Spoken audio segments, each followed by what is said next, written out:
नमस्ते दोस्तों, स्वागत है आपका क्विक इन्फो में। आज हम बात करेंगे स्टील सेक्टर के कुछ बड़े स्टॉक्स के बारे में जिनके प्राइस अगले 12 महीनों में काफ़ी ऊपर जा सकते हैं।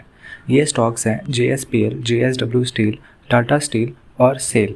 एक ब्रोकरेज फर्म डैम कैपिटल ने इन स्टॉक्स पर कवरेज शुरू की है और इनके प्राइसेस में अच्छा खासा पोटेंशियल दिख रहा है। अगर आप स्टॉक्स में इंटरेस्ट रखते हैं या आपको स्टील इंडस्ट्री के ट्रेंड्स जानने में मज़ा आता है तो ये वीडियो ज़रूर एंड तक देखिए। चलिए शुरू करते हैं। सबसे पहले बात करते हैं किन स्टॉक्स पर डैम कैपिटल ने फोकस किया है और कितनी ग्रोथ एक्सपेक्ट की जा रही है।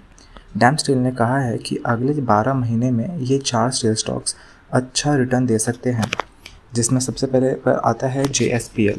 डैम कैपिटल का कहना है कि इस स्टॉक में बाय का रिकमेंडेशन है और इसका टारगेट प्राइस 1300 रुपीज़ सेट किया गया है।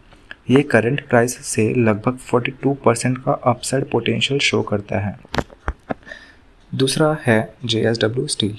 इस पे भी बाय का रेटिंग दिया गया है और टारगेट प्राइस 1255 रुपीज़ रखा गया है, जो लगभग 31% का अपसाइड है। तीसरे नंबर पर आता है टाटा स्टील। टाटा स्टील पर बाय रिकमेंडेशन के साथ ₹185 का टारगेट प्राइस है, जो 23% का अपसाइड पोटेंशियल है। अब आते हैं चौथे और आखिरी स्टॉक पर, जो कि है steel authority of India as well as SAIL. SAIL के लिए टारगेट प्राइस ₹130 सेट किया गया है, जिसमें 12% का ग्रोथ पोटेंशियल है। अब आते हैं इसके रीजंस पर। डैम कैपिटल ने कहा है कि चाइना के मार्केट में कुछ ऐसे चेंजेस हो रहे हैं जो इंडिया के स्टील सेक्टर के लिए फ़ायदे के कारण बन सकते हैं। अब यहाँ स्प्रेड्स का एक टर्म यूज़ हुआ है। ये स्प्रेड होता क्या है? सिंपल शब्दों में स्प्रेड का मतलब होता है रॉ मटेरियल की कॉस्ट और उससे बनने वाले फिनिश प्रोडक्ट्स के प्राइस में जो डिफरेंस होता है। आजकल चाइना में ये स्प्रेड्स अपने लोएस्ट लेवल्स पे आ गए हैं।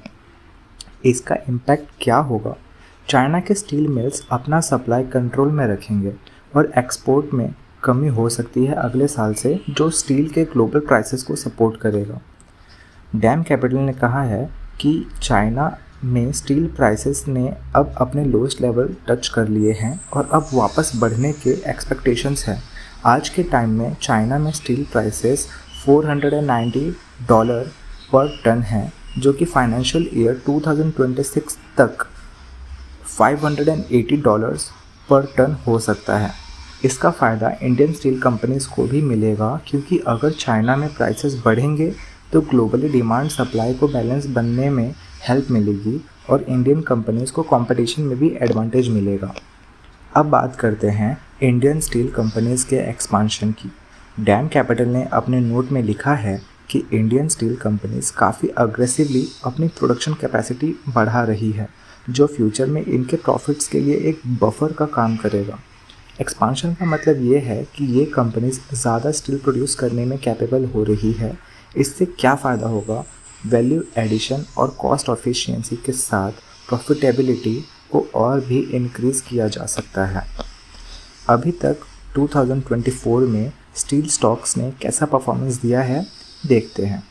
हमने जो पहला स्टील स्टॉक का बात किया था वो है JSPL। JSPL अब तक 23% का रिटर्न दे चुका है। दूसरा JSW स्टील, इसने 9% का ग्रोथ शो किया है।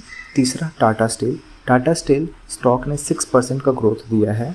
सेल अब तक ये स्टॉक 7% डाउन है, लेकिन फ्यूचर में पोटेंशियल देखते हुए डैम कैपिटल ने बाय रिकमेंडेशन दिया है। ये डिटेल्स से आप समझ सकते हैं कि ओवरऑल मार्केट सेंटिमेंट इन स्टील स्टॉक्स के लिए पॉजिटिव है। तो दोस्तों, ये था एक क्विक अपडेट स्टील स्टॉक्स के बारे में, जो अगले 12 महीने में काफ़ी ग्रोथ पोटेंशियल दिखाते हैं। चाइना के स्टील मार्केट में जो चेंजेस आ रहे हैं और इंडियन कंपनीज़ के एक्सपांशन प्लान्स से ये स्टॉक्स और भी स्ट्रॉन्ग हो सकते हैं। अगर आपको डैम कैपिटल का ये रिकमेंडेशन इंटरेस्टिंग लगे तो ज़रूर से लाइक और सब्सक्राइब करिए क्विक इन्फो को। कमेंट्स में बताएं कि आप किस स्टील स्टॉक में इंटरेस्टेड हैं और ये भी बताएं कि आप कौन से स्टॉक्स को ओन कर रहे हैं फ़िलहाल इन 4 स्टॉक्स में से। Thank you.